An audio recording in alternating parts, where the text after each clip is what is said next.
Dear students, आप लोगों को हिस्ट्री में लर्निंग में प्रॉब्लम जा रही है, तो आज हम डिस्कस करते हैं हिस्ट्री के कुछ important topics. First chapter, rise of nationalism in Europe.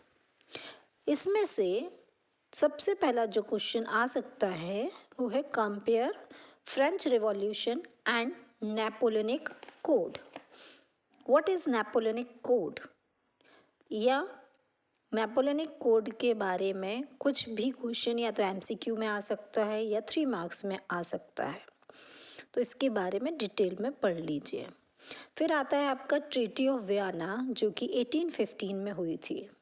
किसके बीच में हुई थी, क्यों हुई थी और इसके फीचर्स क्या हैं। देन एज ऑफ रिवॉल्यूशन, उसके अंदर आ सकता है romantic imagination and national feeling. उसके बाद उस टाइम में हंगर, हार्डशिप और पॉपुलर रिवोल्ट्स क्या थी। रिवॉल्यूशन ऑफ लिबरल्स क्या था, लिबरल्स ने किस तरीके रिवॉल्यूशंस किए थे, इस सब के बारे में। देन बाल्कन क्राइसिस क्या है, लिबरलिज्म क्या है, और इस चैप्टर में से पिक्चर बेस्ड क्वेश्चंस भी आ सकते हैं। और इसके अलावा इस चैप्टर की क्रोनोलॉजी ऑफ इवेंट्स भी बहुत इम्पॉर्टेंट है, जो कि आपको याद रखना है किस ईयर में कौन सा इवेंट हुआ था, जैसे कि French revolution, Napoleonic war, unification of Italy, formation of Germany and different nationalist movements. So prepare according to this. हाँ तो बच्चों, नेक्स्ट चैप्टर हिस्ट्री का है नेशनलिज्म इन इंडिया।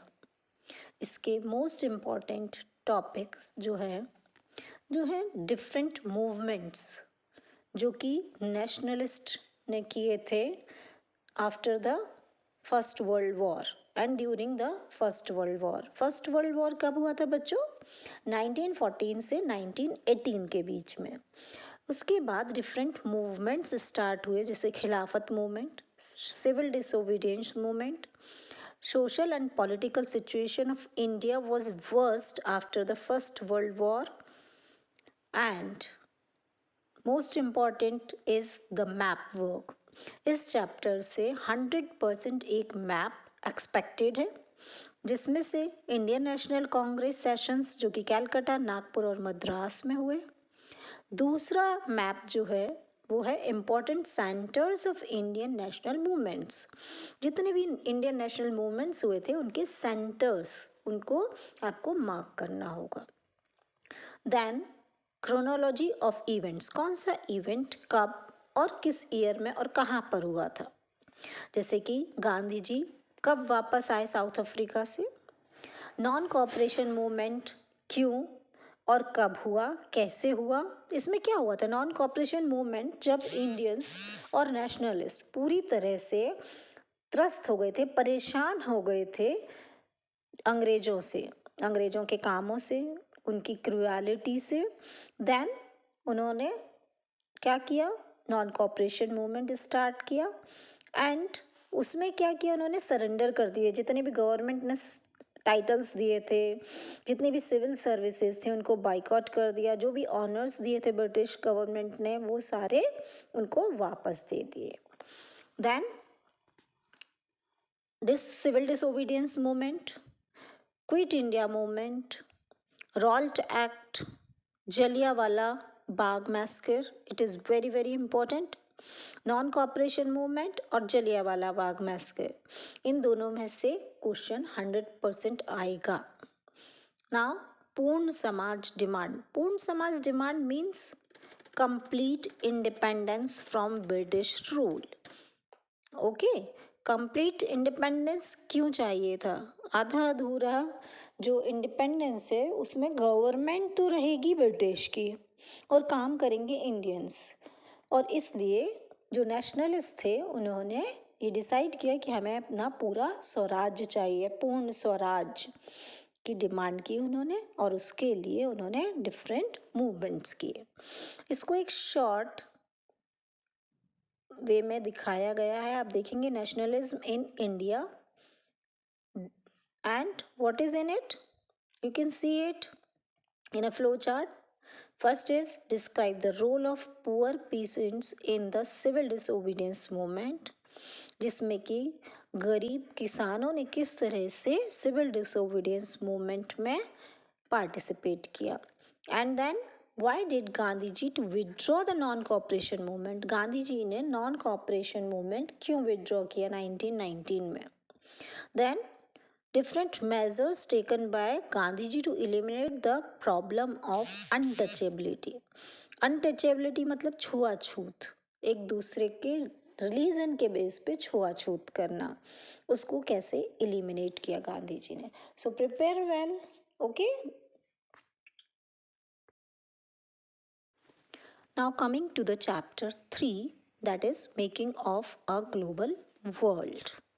इसमें आता है प्री मॉडर्न वर्ल्ड, जिसमें सिल्क रूट्स जो कि चाइना से ट्रैवल किए गए थे डिफरेंट कार्गोज में, यूरोप, एशिया और नॉर्दर्न अफ्रीका के लिए. उसके बाद आता है food travels, different types of food like potato, soya, ground nuts, maize, tomato, chillies, sweet potatoes, ये सारे डिफरेंट कंट्रीज में ट्रेवल हुए डिफरेंट ट्रैवलर्स के द्वारा. Then conquest about the disease and different types of trading in Europe. अब इसमें diseases क्या क्या थे, जैसे स्मॉल पॉक्स और ट्रैवलिंग, जैसे आपको बताया, ट्रेडिंग हुई अलग अलग आइटम्स की, जैसे सिल्क है, डिफरेंट फूड आइटम्स हैं और एग्रीकल्चर प्रोडक्ट्स हैं, इन सब की ट्रेडिंग हुई. और उसके साथ साथ जो डिजीज़ हैं, जैसे कि आपने देखा तो कोरोना वायरस कितने इजीली ट्रैवल हो रहा था, वैसे ही स्मॉल पॉक्स भी अलग कंट्रीज से अलग कंट्रीज़ में ट्रैवल हुआ और इसके इम्पैक्ट उस टाइम सभी ने महसूस किए, देखे. Okay, then next comes 19th century. अब इसमें रोल ऑफ टेक्नोलॉजी, टेक्नोलॉजी में रेफ्रिजरेटेड शिप्स का इनोवेशन हुआ उस टाइम, जिससे कि जो पेरिसेबल फूड्स होते हैं उनका ट्रांसपोर्ट इजी हो गया. Then cattle plague, it is a type of a disease, जैसे बर्ड फ्लू होता है उसी तरह से. देन वर्ल्ड इकोनॉमी अचानक से बहुत ज़्यादा बढ़ गई और एग्रीकल्चर प्रोडक्ट्स की डिमांड बढ़ी. जब डिमांड बढ़ती है तो उसकी प्राइजेस भी राइज हो जाती हैं, उसी तरह से डिफरेंट एग्रीकल्चर प्रोडक्ट्स की प्राइजेस भी राइज हुई. देन लेबर माइग्रेशन, लेबरर्स एक कंट्री से दूसरी कंट्री में माइग्रेट होने लगे पैसों के लिए, खाने के लिए, लेकिन उनसे क्रुएलिटी की तरह बिहेव किया गया, अब्यूज़ किया गया, जिसको कि इंडियन नेशनलिस्ट के जो लीडर्स थे उन्होंने अपोज किया और इसको एबोलिश करने के लिए मूवमेंट्स किए. Then coming to colonism. Colonialism क्या होता है, उसमें एक कंट्री या एक नेशन या एक टेरिटरी दूसरी कंट्री के ऊपर उनके सारे सोशल, पॉलिटिकल और इकोनॉमिक बिहेवियर्स के ऊपर कंट्रोल करता है, उनको अपनी तरह से बनाने की कोशिश करता है, उनके ऊपर कंट्रोल करने की कोशिश करता है. देन पोस्ट वॉर इरा, अब वॉर एंड हो गई, फर्स्ट वर्ल्ड वॉर, उसके बाद जो उसके उस टाइम में रीबिल्ड करना पड़ा जो वर्ल्ड की इकोनॉमी को, उसके बारे में बताया गया है और उसके बारे में क्वेश्चंस पूछे जाते हैं. And you can see in the flow chart that is very easy to revise the whole chapter. First is name the two hostile groups of Second World War. Then the Silk Routes are a good example of trade and cultural link between distant parts of the world. You have to explain it with examples. Then third one is describe the factors that led to the Great Depression of 1929. That's all for this chapter. बच्चों, history का 4th chapter है print culture and modern world. तो first printed books जो बनी थी, develop हुई थी, तो चाइना, जापान और कोरिया में, और उसके बाद बाकी वर्ल्ड में ट्रेवल हुई. फर्स्ट जापानीज बुक जो थी वो बुद्धिस्ट डायमंड सूत्र थी। Then the print culture came to Europe and उसमें जो नाम जुड़े गए हैं वो मार्को पोलो के हैं और Strasbourg, Gutenberg and different other people जो पूरे वर्ल्ड में इस कल्चर को ट्रेड किए। Next is print revolution and its impact. Printers begin publishing books with illustrating pictures, cartoon, comics, इन सभी में पिक्चर्स हैं जो कि ज़्यादा अट्रैक्टिव होती हैं। इस तरह की बुक्स जो हैं वो पब्लिश होने लगी, प्रिंट होने लगी।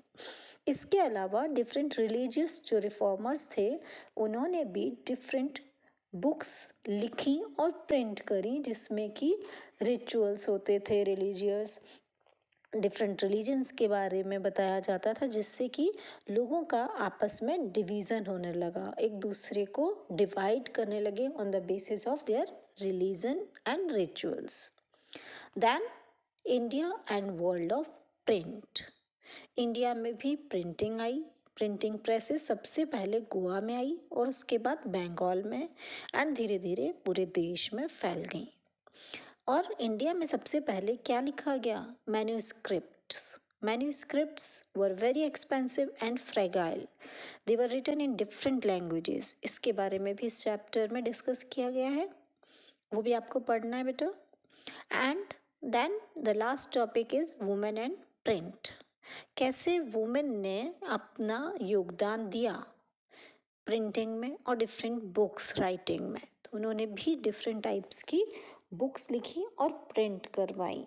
डिफरेंट न्यूज़पेपर्स, जर्नल्स, ये सब भी पब्लिश करवाए, जिसमें से सबसे पहले नाम आता है रास सुंदरी देवी, जिन्होंने अपनी ऑटोबायोग्राफी अमर जीवन लिखी थी 1876 में। फिर 1880 में महाराष्ट्र में ताराबाई शिंदे एंड पंडिता रामाबाई ने भी पैशनेट एंगर की तरह माइजरेबल लाइव्स के बारे में, अपर कास्ट हिंदू वुमेन के बारे में और विडोज के बारे में लिखा और उसको प्रिंट करवाया। हिंदी प्रिंटिंग सीरियसली स्टार्ट हुई 1870s में। तो हमें इस चैप्टर में प्रिंटिंग के बारे में, बुक्स के बारे में और उसकी प्रिंट कल्चर की ट्रेडिंग के बारे में पढ़ना है। अब इसको एक छोटे से फ्लो चार्ट में बताया गया है जिसमें से की क्वेश्चंस आ सकते हैं। फर्स्ट है, why did the British government curve the freedom and Indian press after the revolt of 1857? Print के ऊपर भी कंट्रोल कर लिया था ब्रिटिश ने।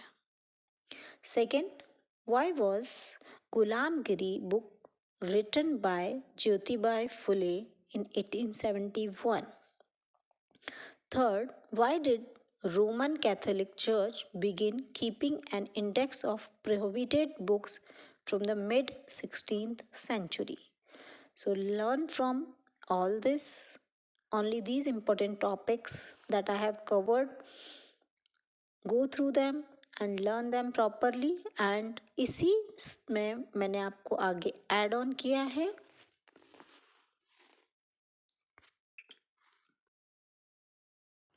अब बच्चों मैंने एक लिस्ट तैयार की है रिपीटेटिव क्वेश्चंस जो प्रीवियस ईयर्स में पूछे गए हैं। Explain the role of language and culture in developing nationalist sentiments. Who was Giuseppe Mazzini and what was his contribution to Italian unification? Describe the process of German unification. Briefly explain the process of Italian unification.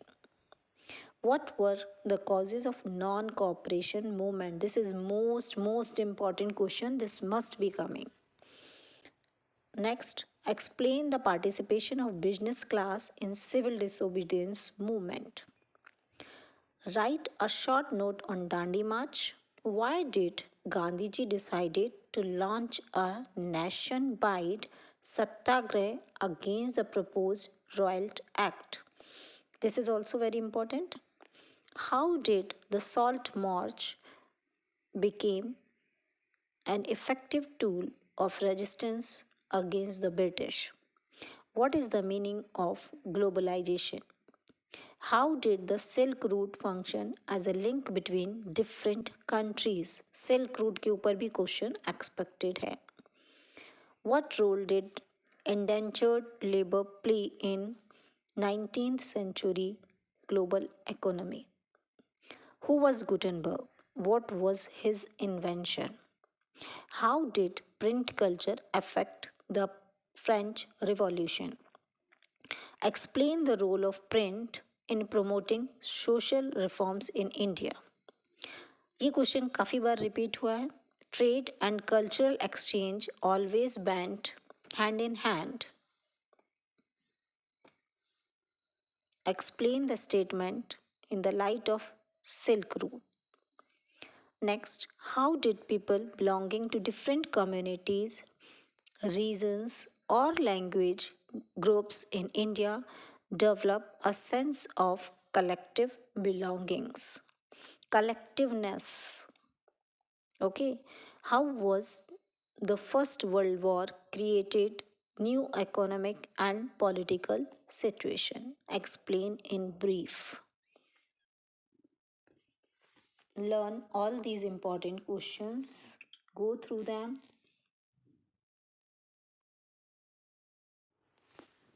Now some key tips to prepare for history exam of class 10th.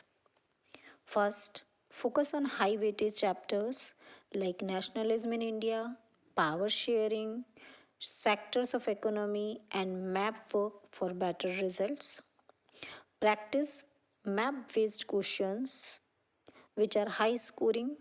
Practicing these questions on blank maps is crucial. Use official sample papers. Utilize official CBSE sample papers to understand the latest question patterns and marking scheme which emphasize concepts rather than rote learning.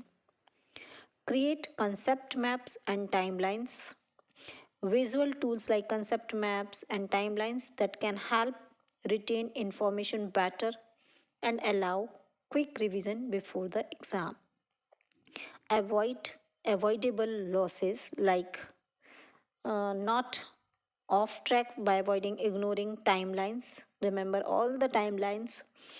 Don't mix up any events and writing long unfocused answer instead of concise point wise responses. Thank you.